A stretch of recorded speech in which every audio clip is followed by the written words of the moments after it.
Saudações! Sejam bem-vindos a mais uma aula do estudo aprofundado da doutrina espírita. Estudo aprofundado da doutrina espírita. Livro 1, Cristianismo e Espiritismo. Módulo 2, O Cristianismo. Roteiro 11, Estevão, o primeiro mártir do cristianismo. Nesta aula conheceremos quem foi Estevão, como que ele chegou até Jerusalém e como ele se converteu ao cristianismo. E depois, vindo a se tornar o primeiro mártir do cristianismo. Primeiro tópico, dados biográficos de Estevão. Estevão era um judeu helenista, nascido na cidade de Corinto, província de Acaia, dominada pelos romanos. A cidade de Corinto era a capital da província de Acaia. Essa cidade ela foi reconstruída por Júlio César e acabou se tornando uma cidade polo que recebeu não só judeus que fugiram através da diáspora, mas também recebendo pessoas, comerciantes, intelectuais de várias regiões, tornando-se assim um polo dentro da Grécia. Descendente da tribo de Issacar, Estevão se revelou desde jovem destacado estudioso das Escrituras, apreciando em especial os ensinamentos de Isaías, que anunciavam a promessa da vinda do Messias.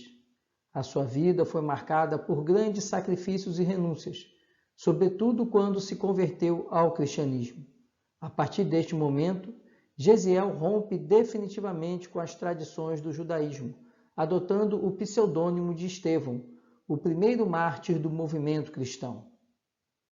Possuidor de personalidade envolvente, Estevão, cheio de graça e de força, operava grandes prodígios e sinais entre o povo. Atos dos Apóstolos, capítulo 6, versículo 8.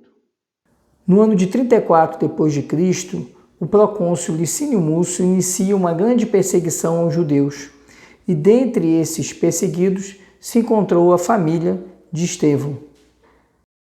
A família de Estevão se resumia ao pai, Josedebe, e a irmã Abigail, que futuramente seria noiva de Paulo de Tarso, uma vez que a sua mãe era falecida. Essa família foi diretamente atingida pela perseguição do preposto de César, quando o idoso Josedebe foi covardemente assassinado. Estevão foi feito prisioneiro e atirado ao trabalho forçado nas galeras ou galés romanas. Abigail fugiu para Jerusalém sob a proteção de uma família judia, Zacarias e Ruth, também vítima de perseguição, que teve os filhos mortos. Esse casal adotou a jovem irmã de Gesiel como uma filha querida. Com a morte, então, do pai de Estevão e da prisão de Estevão e colocado sob a condição de escravo, Estevão é levado para trabalhar nas galés romanas. Só que trabalhando nas galés, em certo momento, Estevão, ele participa de uma viagem em que nessa viagem um nobre é conduzido na embarcação. O nome desse nobre era Sérgio Paulo. E ele cai doente no meio da viagem, ele começa a apresentar febre, depois surgem pústulas em sua pele. O médico da embarcação fica preocupado porque é uma doença infecciosa, o médico sabe que pode atacar, contagiar outras pessoas. Com isso, todos se afastam desse nobre Sérgio Paulo e ele fica entregue à própria sorte no camarim, no local onde no camarote onde ele estava ali vivendo na embarcação. O comandante da embarcação, preocupado, pede então para que seja escolhido o escravo que fosse mais educado, mais culto, para passar a cuidar do nobre. E é escolhido então Estevão, ainda com o nome de Gesiel. Estevão, com sua postura bastante calma, bastante prudente, passa então a cuidar desse nobre. E surge uma afeição, surge uma amizade entre o nobre, Sérgio Paulo, e Gesiel, que depois viria a se tornar Estevão. Sérgio Paulo então consegue se restabelecer e ele concede a liberdade, ele determina que Gesiel seja considerado liberto. Só que Estevão também cai doente, acometido pela mesma doença de Sérgio Paulo. E o comandante da embarcação resolve então que Estevão tem que ser desembarcado, e Estevão então é deixado à própria sorte. Estevão acaba sendo levado a Jerusalém, porque se conhecia o local chamado Casa do Caminho, que abrigava pessoas doentes, que não tinham condições de receber tratamento. Estevão chegou em Jerusalém extremamente enfermo, pois contraíra a estranha doença que atingira o seu libertador.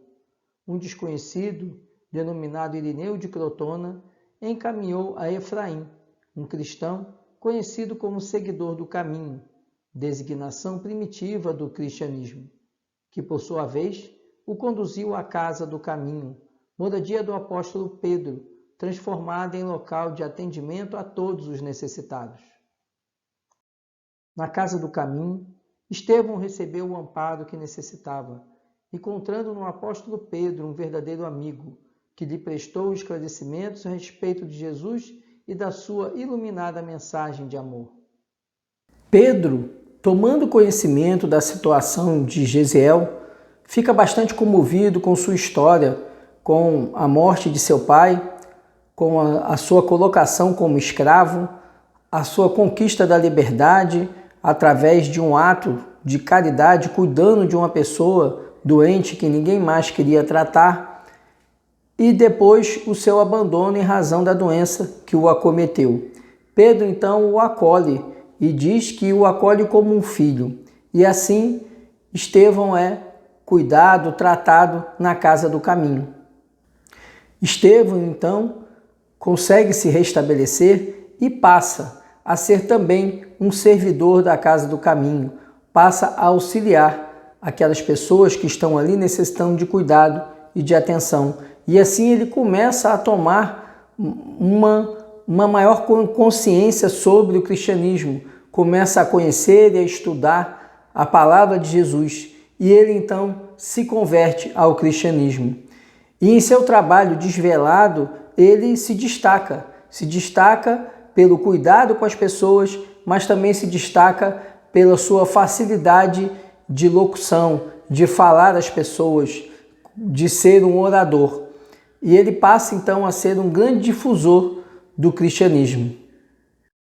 Segundo tópico, Estevão, o primeiro mártir do cristianismo.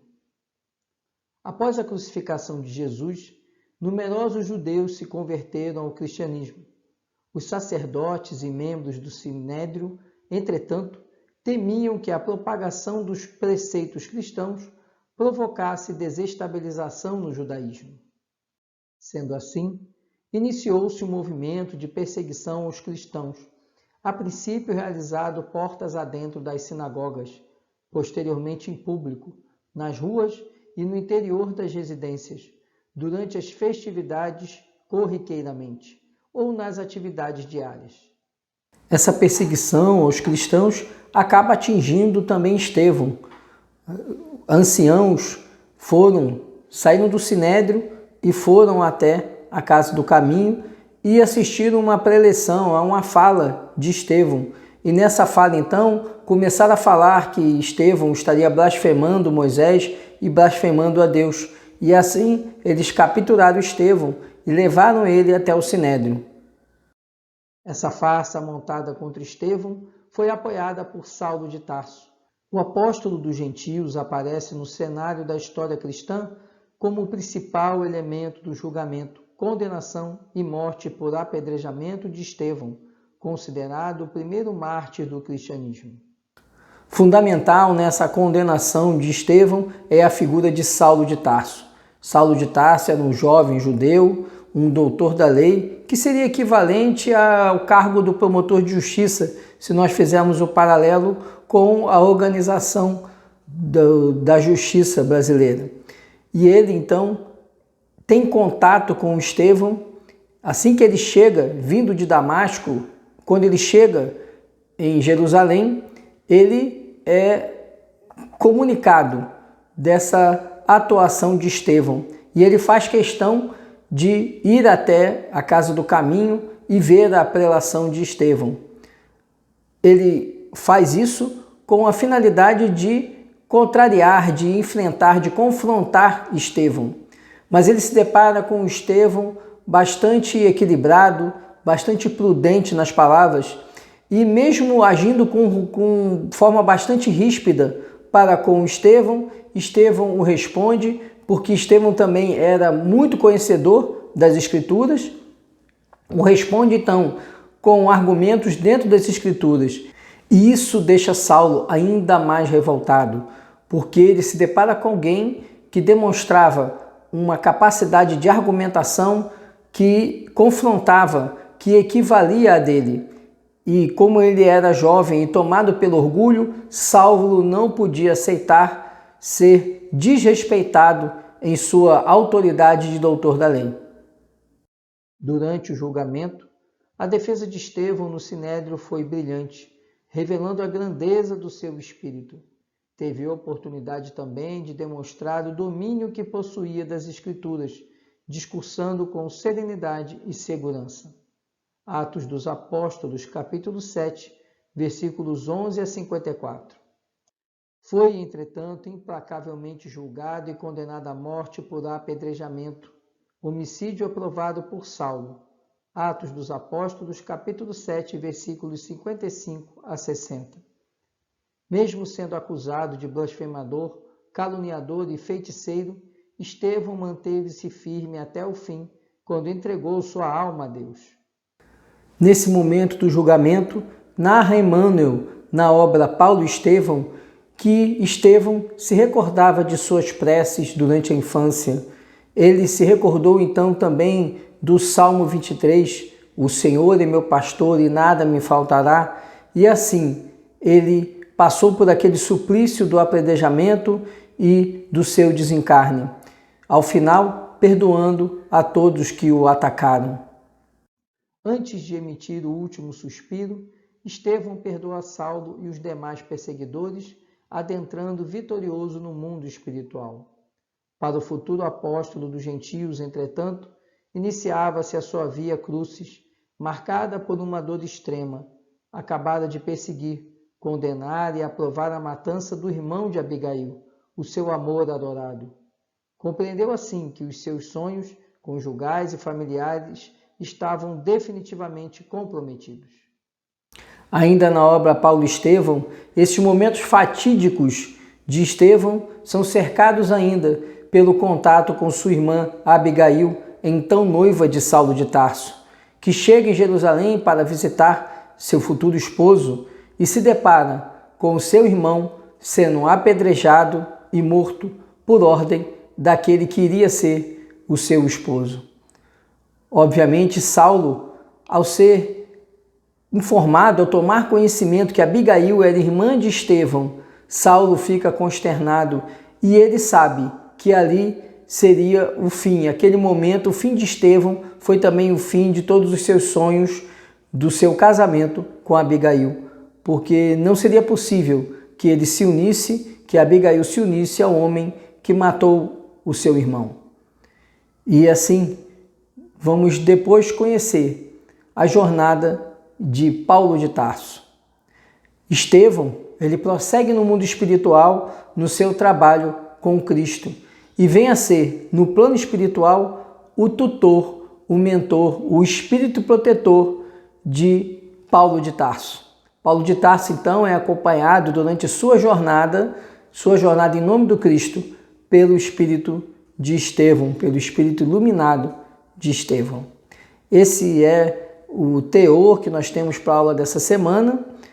Agradeço muito sua atenção. Peço que dê o like nesse vídeo para que ele possa ser assistido por mais pessoas, para que o algoritmo do YouTube faça com que ele chegue a outras pessoas. E aguardo você na nossa próxima aula semana que vem. Muita paz e muita luz.